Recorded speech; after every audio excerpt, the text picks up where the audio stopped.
Amazon Island. 911.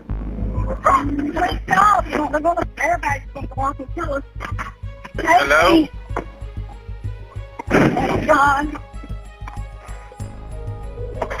Airbags are going on. Let's get out and run. Get us back to the hotel.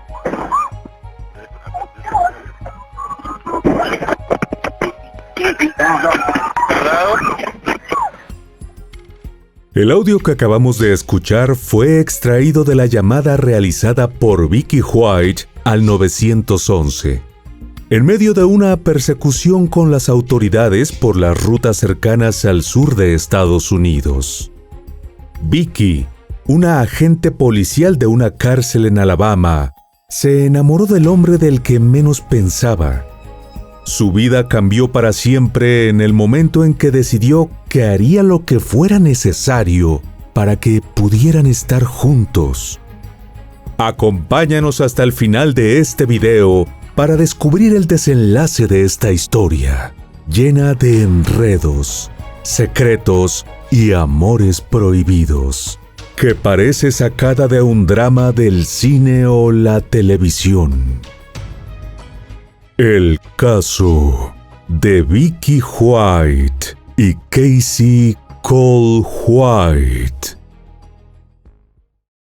Las huellas, los rastros, los indicios y las evidencias ayudan a los investigadores a resolver los crímenes. El pasado de la víctima y del victimario nos ayudan a comprender su comportamiento. Todo esto forma parte del expediente criminal. Y aquí te lo presento. Soy Ángel y te doy la bienvenida a este canal.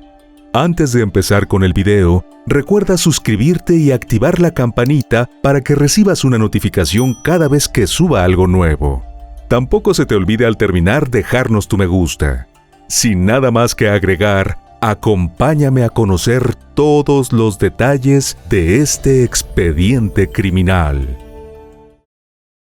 Vicky Sue Davis White nació el 19 de agosto del año 1965 en Lexington, Alabama, al sur de Estados Unidos.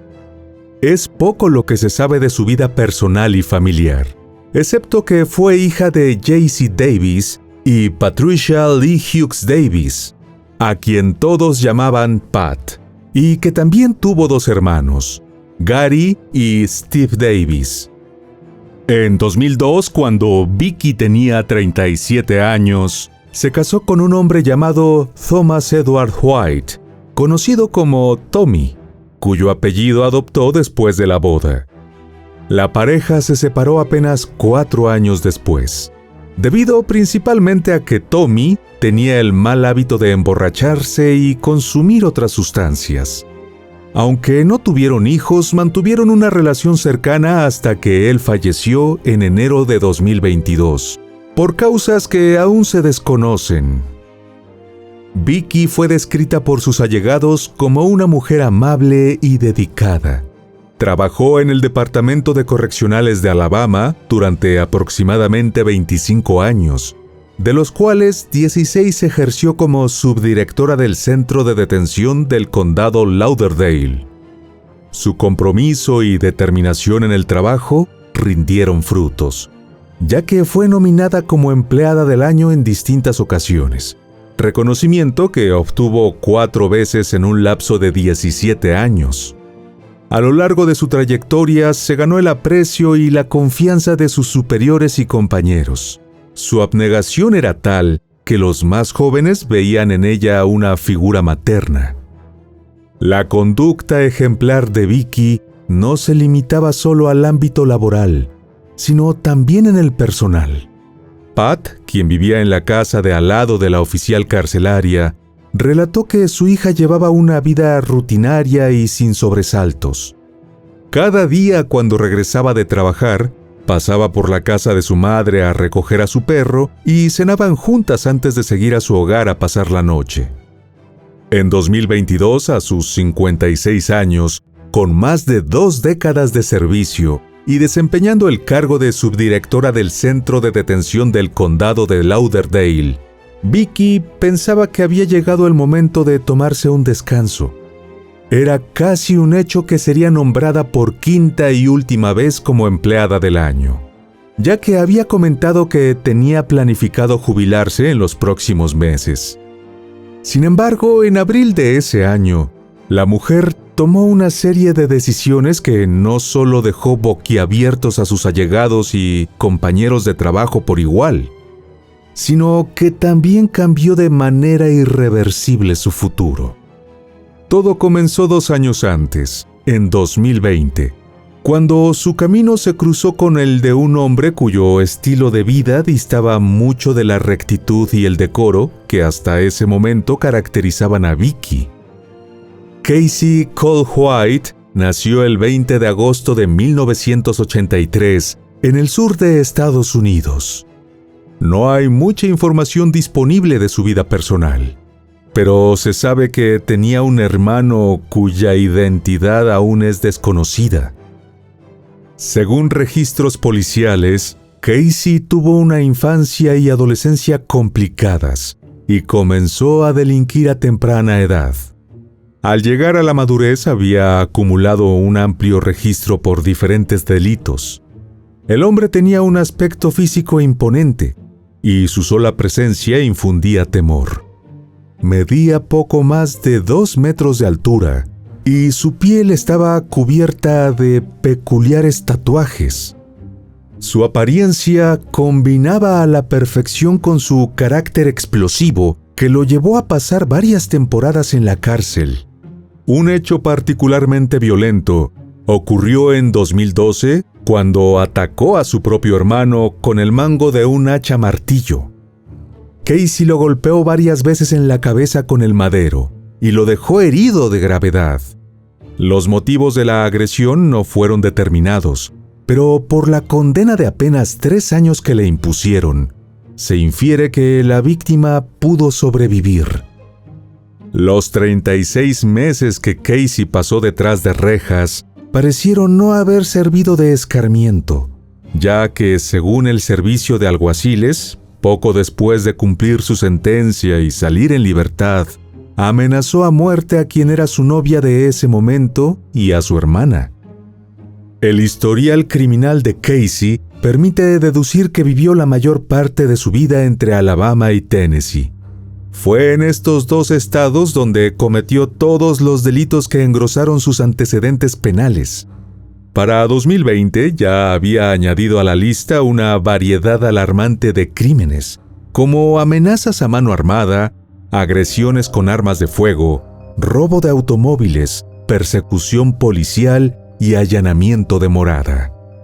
Las sentencias que había acumulado para ese momento sumaban 75 años.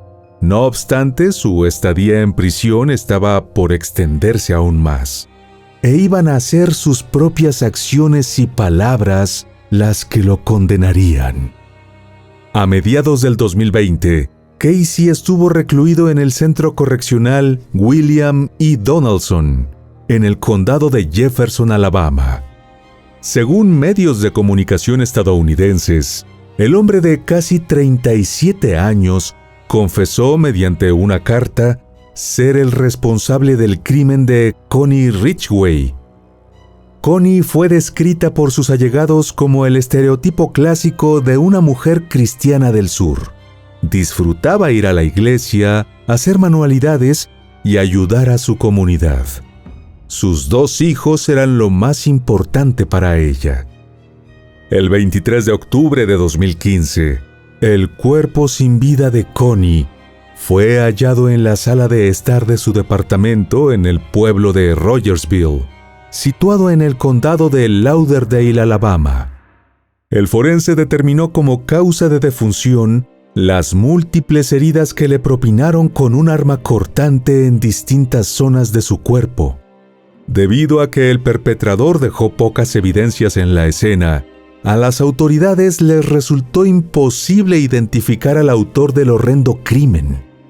Con el paso del tiempo, el caso se enfrió, y no hubo ningún avance durante 5 años, hasta que, como ya mencionamos, Casey reconoció haberle quitado la vida a la devota madre y pilar de su comunidad. Aunque poco después se retractó durante una audiencia preliminar, gracias a esta confesión, Casey recibió una nueva acusación, esta vez de 2 cargos de asesinato capital. Además, el 3 de agosto del 2020, fue trasladado al centro de detención de Lauderdale, en Florence, Alabama, para ser interrogado por oficiales de ese condado. Fue en este centro penitenciario donde Casey conoció a Vicky, la subdirectora de la instalación. Aunque los dos compartían el mismo apellido, no existía ningún vínculo familiar entre ellos. Sin embargo, ese encuentro fortuito cambiaría el rumbo de sus vidas para siempre. De acuerdo con testimonios posteriores de las autoridades, en todas las prisiones por las que transitó Casey, el hombre siempre apostaba a ganarse la simpatía de los guardias de seguridad y demás personal de las instalaciones. Vicky no fue la excepción. Y el trato especial que ella le dio desde su llegada terminó evolucionando de una simple amistad a algo mucho más profundo. A pesar de que la cronología de la estadía de Casey por las distintas cárceles de Alabama es un poco confusa, podemos decir con seguridad que luego de pasar algunos meses en Lauderdale, fue transferido a la cárcel William E. Donaldson por planificar un intento de fuga. Aunque en ese recinto Casey estuvo casi completamente aislado durante un tiempo, la pareja se las arreglaba para encontrar la manera de comunicarse. En varias ocasiones, Vicky llegó incluso a visitarlo. Según documentos judiciales, se encontraron registros de 949 llamadas telefónicas que tuvieron desde agosto del 2021 hasta febrero del 2022, mientras Casey se encontraba recluido en el mencionado recinto penitenciario. Algunas de estas comunicaciones eran de naturaleza sexual. Vicky y Casey se mantuvieron en contacto de manera constante durante 2 años, hasta que entre febrero y marzo de 2022, el prisionero fue trasladado nuevamente a Lauderdale, a la espera del inicio del juicio por el crimen de Connie, el cual estaba programado para mediados de año. Tras su reingreso, la hasta entonces intachable carcelera se encargó de darle un trato preferencial bastante evidente, con raciones adicionales de comida, entre otros privilegios. Tras su reencuentro, Vicky tomó una serie de decisiones de las cuales solo ella y Casey estaban al tanto, ya que ni siquiera su madre, con quien ella tenía una relación muy cercana, sospechaba lo que estaba planificando. Pat ni siquiera había notado el drástico cambio interior que estaba experimentando su hija. En los últimos días de marzo de 2022, la mujer policía vendió su propiedad por menos de la mitad de su valor del mercado. Por una casa que costaba $235,600, Vicky terminó recibiendo un total de $95,550. De todo este dinero, retiró de una de sus cuentas bancarias $90,000 en efectivo, y aunque su jubilación estaba planificada para finales de año, envió su solicitud a finales de abril. Vicky se mudó con su madre luego de vender su residencia. Durante el breve lapso que vivieron juntas, Pat jamás escuchó a su hija mencionar el nombre de Casey. Aunque sabía que ese año se iba a retirar, tampoco estaba enterada de que ya había empezado el trámite. Con parte del dinero que obtuvo por la venta de su casa, Vicky compró un auto Ford Edge color naranja del año 2007, al que le quitó las placas. En determinado momento, lo aparcó en el estacionamiento del centro comercial cercano de la prisión para poder utilizarlo más adelante. De igual modo, hay registros de que en esos días adquirió un rifle y una escopeta, expandiendo así su pequeño arsenal personal que hasta el momento consistía tan solo en una pistola. Vicky escondió el armamento dentro de la camioneta, junto con $29,000 en efectivo. Aunque su jubilación todavía no había sido procesada, algunos medios reseñaron posteriormente que Vicky había logrado retirar el dinero que le correspondía por sus años de servicio, todo con el objetivo de llevar a cabo el plan secreto que había armado junto a Casey. La noche del jueves 28 de abril, una cámara de seguridad captó a Vicky entrando en el vestíbulo de un hotel desconocido en Alabama. Al día siguiente, el viernes 29, la carcelera fue a trabajar como siempre al centro de detención del condado de Lauderdale. Lo que estaba por ocurrir tomó por sorpresa a todos quienes la conocían.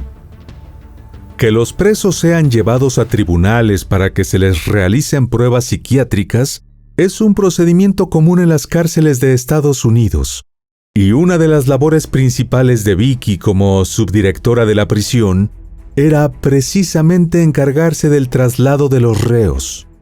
Por esa razón, a ninguno de los funcionarios de la prisión de Lauderdale les pareció extraño cuando, el 29 de abril del 2022, Vicky les avisó que tenía que trasladar a Casey para una presunta evaluación programada.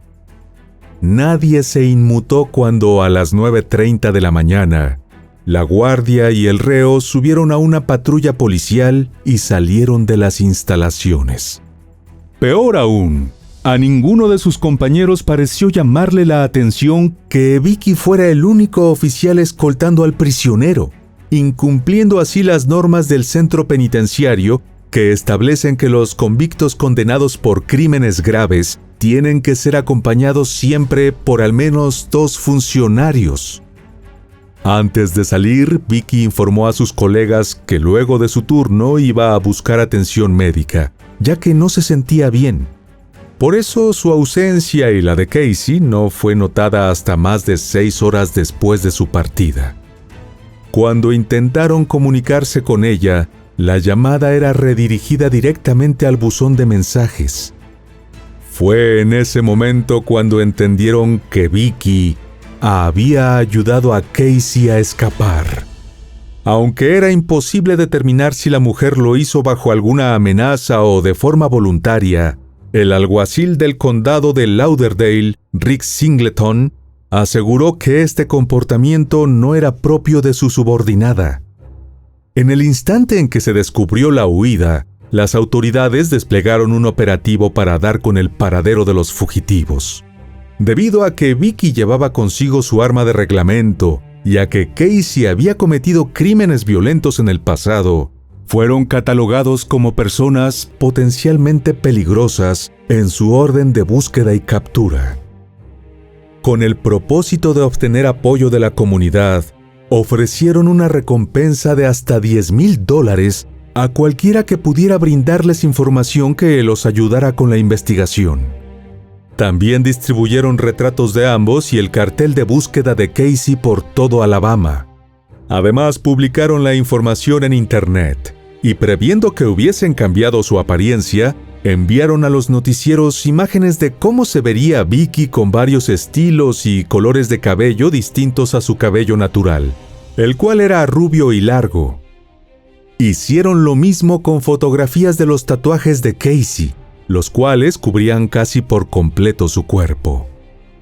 La patrulla policial que la pareja utilizó para salir de la prisión de Lauderdale fue encontrada en el estacionamiento de un centro comercial a unos pocos minutos del recinto penitenciario.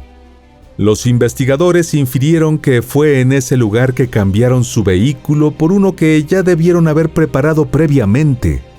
Esto fue confirmado en posteriores declaraciones de Casey, quien señaló que luego de salir por la puerta principal del centro de detención sin que nadie lo siguiera, cambiaron la patrulla policial por el Ford Edge que Vicky había dejado estacionada en el centro comercial. Luego la pareja condujo con rumbo desconocido hasta el domingo 1 de mayo, cuando finalmente llegaron a Evansville, Indiana. Para ese momento ya se habían deshecho de su segundo auto de escape, dejándolo abandonado en una ruta por las cercanías del estado de Tennessee, y abordaron una camioneta Ford F-150 de color oscuro, la cual las autoridades creen que fue robada. La noche de ese domingo durmieron en el estacionamiento de un Walmart ubicado al oeste de la ciudad. Aparcado a poca distancia del auto en el que viajaban, vieron un Cadillac color gris que tenía en una de sus ventanas un cartel de venta y un número telefónico de contacto. El dueño del vehículo era un hombre de apellido McCarthy, quien también era propietario de un negocio de venta de joyería y diamantes ubicado en la carretera del sur de Red Bank. A la 1:34 de la mañana del 3 de mayo, el comerciante recibió la llamada telefónica de un hombre que estaba interesado en el Cadillac. Este individuo resultó ser Casey. Expresó ser discapacitado y querer regalarle el carro a su hermana, quien estaba por mudarse a Alabama, como agradecimiento por ayudarlo siempre. Ambos hablaron por varios minutos mientras acordaban el precio y una hora para encontrarse y cerrar el acuerdo. A las 2:09 de la tarde, las cámaras de seguridad de la tienda de McCarthy captaron el momento en el que la camioneta en la que iban Vicky y Casey entró en el estacionamiento. McCarthy no sospechó nada cuando vio a una mujer de cabello oscuro y lentes de sol descender del vehículo con una bolsa amarilla en su mano. El hombre la recibió en la puerta, donde hablaron por algunos minutos antes de ingresar al local. McCarthy contó más tarde que una vez que pudo ver de cerca a la mujer, notó que su cabello era una peluca, ya que cada cierto tiempo trataba de acomodarla de manera discreta. Dijo que aunque siempre lo trató amablemente, observó que estaba nerviosa y se movía alrededor de la tienda de una forma que daba a entender que estaba buscando las cámaras de seguridad. Su comportamiento le causó bastante curiosidad al dueño del negocio, por lo que no pudo dejar de mirar hacia la camioneta estacionada afuera, tratando de ver a través de los vidrios ahumados quién era la persona que estaba adentro. Vicky pagó el auto con $9,000 en efectivo, algo que no le pareció extraño a McCarthy, ya que en el tipo de industria donde él trabajaba es común que los clientes se manejen de esa forma. Apenas 11 minutos después de que la Ford entró al estacionamiento, Vicky ya había firmado el papeleo utilizando el seudónimo de Renee Marie Williams. McCarthy le entregó el título del automóvil y las llaves. Luego la vio acercarse a la camioneta estacionada afuera, hablar con el conductor por algunos segundos y después subirse al Cadillac e irse, su compañero detrás de ella. El próximo paso de la pareja de prófugos fue abandonar la Ford F-150, pero antes de hacerlo le pagaron $100 a un hombre de 51 años en situación de calle, llamado Sean Eugene Garner, quien tenía registros como agresor sexual, para que hiciera una reserva a su nombre en el Motel 41, un alojamiento transitorio en la ciudad de Evansville, cruzando la calle de la oficina del alguacil del condado de Vanderburgh. Hay dudas sobre la verdadera fecha de estos hechos particulares, ya que Sean aseguró que Vicky y Casey lo abordaron el 3 de mayo, pero algunas reseñas posteriores señalan que el Cadillac fue visto en el motel el 9 de mayo. No obstante, esta nueva versión no coincide con la mayoría de la información consultada. Lo cierto es que luego de comprar el Cadillac y tener un alojamiento asegurado, los fugitivos dejaron la camioneta en un autolavado llamado Wayneback Car Wash. Debido a que pasaron varios días sin que retiraran el vehículo, el dueño del negocio, James Stinson, llamó a las autoridades para denunciar el hecho, pero no fue tomado en serio ya que le informaron que ese vehículo no había sido reportado como robado. James llamó a un servicio de remolque para que retiraran la camioneta y la llevaran a un depósito municipal de autos en Williamson, Tennessee, ya que sus placas eran de ese estado. No fue hasta 2 días después que el Servicio de Alguaciles de Estados Unidos se puso en contacto con James para preguntarle por la Ford F-150. Luego de revisar las imágenes de las cámaras de seguridad del negocio, pudieron confirmar que las personas que dejaron allí la camioneta eran Casey y Vicky. Dentro del vehículo encontraron un cargador Glock, pero no había ningún arma. Entretanto, después de abandonar la camioneta en el autolavado, los fugitivos se dirigieron al motel a bordo del Cadillac que habían comprado. Según algunas fuentes, los investigadores lograron seguir el rastro de cada uno de los 3 automóviles en los que se movilizaron tras el escape, incluida la patrulla policial. Sin embargo, no hay indicios que confirmen la veracidad de estas afirmaciones. Lo cierto es que, de acuerdo con la información disponible sobre el caso, no fue hasta que el 9 de mayo, 11 días después de la fuga y de tenaz búsqueda emprendida por las autoridades, cuando la historia dio un giro dramático. Un oficial policial del estado de Indiana, a unas 10 horas de Alabama, divisó a la pareja en el estacionamiento del Motel 41. Algunos minutos después vio cuando Vicky y Casey subieron a la habitación número 150. El funcionario, quien estaba buscando automóviles robados durante su patrullaje, jamás imaginó que esa típica tarde de lunes terminaría encontrando a los 2 prófugos más buscados en el sur del país. Tras su descubrimiento, el uniformado avisó a sus compañeros y montó guardia a una distancia prudencial del motel. La espera fue más corta de lo que el patrullero imaginó, ya que no pasó mucho tiempo antes de ver a Casey y Vicky salir del cuarto y subir a un Cadillac de color gris que estaba aparcado en el estacionamiento. El policía apenas tuvo tiempo de ponerse en contacto con el cuartel para informar de la situación cuando el vehículo comenzó a alejarse del establecimiento. Rápidamente, lo que había comenzado como una búsqueda discreta y cuidadosa se transformó en una persecución de alta velocidad que acabó cuando una de las patrullas que se unieron al seguimiento de los sospechosos arremetió directamente con el Cadillac, logrando que el auto en fugas se volcara en una zanja a un costado del camino. Mientras ella y Casey eran perseguidos por la policía, Vicky llamó al 911. La mujer no le respondió en ningún momento al operador que estaba al otro lado de la línea. Al parecer, la carcelera no notó que había una llamada en curso, por lo que los investigadores pensaron que lo más probable era que hubiera marcado el número por accidente.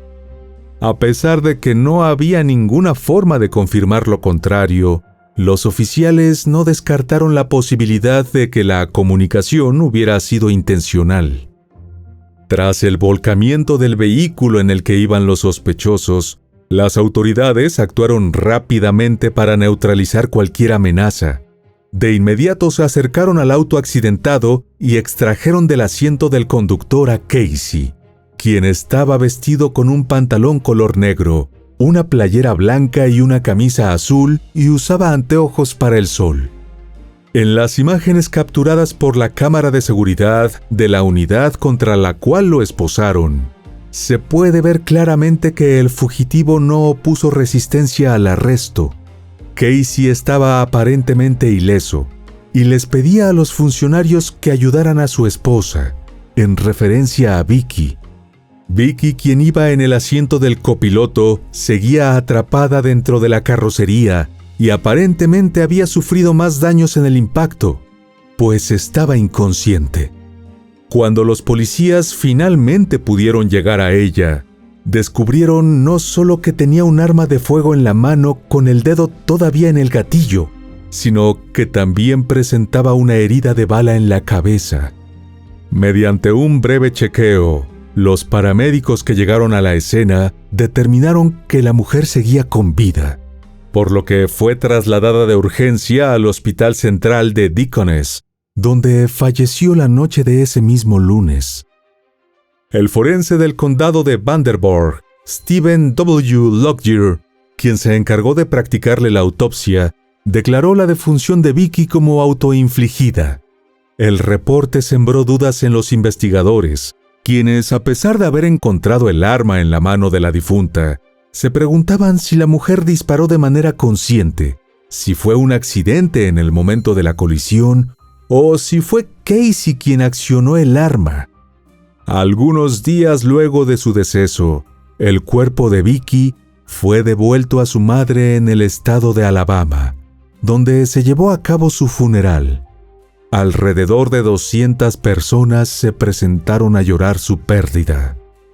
Los interrogatorios comenzaron de manera casi inmediata, ya que las autoridades pretendían utilizar las declaraciones de Casey para poder construir una cronología de su relación con Vicky y un mapa de sus movimientos durante el tiempo que estuvieron huyendo de la ley. También querían determinar las circunstancias del escape, ya que todavía no estaba del todo claro si Vicky había ido con él por decisión propia. Luego de narrar su versión de los hechos a los funcionarios policiales, Casey fue trasladado a Alabama la noche del 11 de mayo para ser presentado ante el juzgado del condado de Lauderdale. A Casey se le acusó de fuga y del delito grave de asesinato por el fallecimiento de Vicky, ya que la mujer perdió la vida mientras el criminal estaba infringiendo la ley, incluso si el registro oficial indicaba que la carcelera acabó con su vida por su propia mano. El juicio de Casey fue rápido. A cambio de que la fiscalía retirara los cargos que le imputaron por el deceso de Vicky, el acusado se declaró culpable de todo lo demás y aceptó que se le impusiera una condena de cadena perpetua y sin posibilidad de libertad condicional. Según su abogado Mark McDaniel, su cliente mostró remordimientos por lo sucedido y le pidió disculpas a la familia de la difunta, expresando que su intención no era que las cosas terminaran de la forma en la que terminaron. Dijo que Vicky lo era todo para él. Fue la primera persona que lo trató con afecto en 6 años, la primera persona que lo abrazó desde el 2015. Confesó que aunque se había enamorado, Vicky se arrepentía profundamente de haber abandonado a su familia. El 8 de junio de 2023, Casey Cole White, de 39 años, fue condenado a la pena máxima de cadena perpetua por los crímenes asociados a su fuga. El juicio pendiente por el homicidio de Connie Ridgway, ocurrido en agosto del 2015, fue pautado para agosto del 2023. No obstante, un mes antes la fiscalía decidió suspender el proceso, ya que consideraban que iba a ser un gasto innecesario de recursos estatales, dado que el culpable pasaría el resto de su vida tras las rejas. Esta decisión fue apoyada tanto por el fiscal del distrito, Chris Connolly, como por los 2 hijos de la víctima. La historia de los amantes prófugos tuvo una cobertura mediática masiva debido a las circunstancias dramáticas que rodearon la fuga, la persecución policial y el fatal desenlace. Corresponsales de distintos noticieros estadounidenses reportaron desde el lugar de los sucesos cada detalle del caso, mientras que la audiencia seguía fascinada cada incidencia a través de los medios y las redes sociales. Durante las semanas posteriores a la trágica partida de Vicky y la espectacular captura de Casey, la habitación 150 del Motel 41 de Evansville se volvió un alojamiento popular entre los residentes de la zona y turistas, llegando a tener una lista de espera de al menos 60 personas. Distintos servicios de streaming consideraron que el caso tenía material suficiente como para producir series de televisión basadas en la historia. De hecho, para mediados de 2023, ya se habían estrenado 2 series de drama, las cuales se enfocan más en el romance del preso y la guardia que en el crimen que cometieron. Debido a la manera en la que los hechos fueron narrados, no solo por los guionistas de los programas, sino también por el público general, Vicky y Casey fueron etiquetados como los amantes desventurados. Muchos compararon su historia con el argumento de Romeo y Julieta. Unas personas tan enamoradas de su pareja que preferirían perder su propia vida antes que estar separados. Y bueno, querido oyente, hasta aquí el caso de hoy.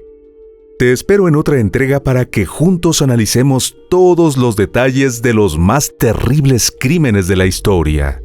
Nos vemos hasta el otro expediente criminal. Adiós.